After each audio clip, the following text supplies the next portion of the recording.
ప్రణతిని నా ఛానల్ని సబ్స్క్రైబ్ చేసుకున్న ప్రతి ఒక్కరికి థ్యాంక్ యూ సో మచ్ అండి. ఈరోజు అయితే నేను సింపుల్గా కోడిగుడ్డు ఎల్లిపాయ కారం ఎలా చేయాలో మీకు చూపిస్తున్నాను. ముందుగా స్టవ్ వెలిగించి ప్యాన్ పెట్టుకొని సరిపడా వాటర్ వేసుకొని ఎగ్స్ని అయితే అందులో వేసుకొని 15 మినిట్స్ పాటు బాగా బాయిల్ చేసుకోవాలి. కారాన్ని అయితే మనం ప్రిపేర్ చేసుకుందాం. రోల్ తీసుకొని అందులో సరిపడా కారాన్ని అయితే వేసుకొని జీలకర్రని అయితే వేసుకొని బాగా మెత్తగా దంచుకోవాలి. గుప్పెడు ఎల్లిపాయలను అయితే వేసుకొని కచ్చా పచ్చాగా బాగా దంచుకోవాలి.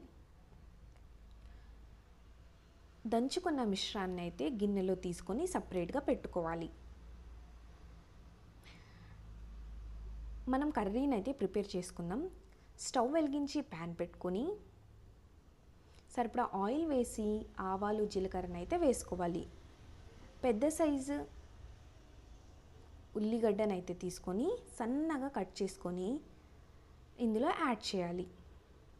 బాగా మిక్స్ చేసుకుంటూ గోల్డెన్ కలర్ వచ్చేంత వరకు బాగా మిక్స్ చేసుకోవాలి.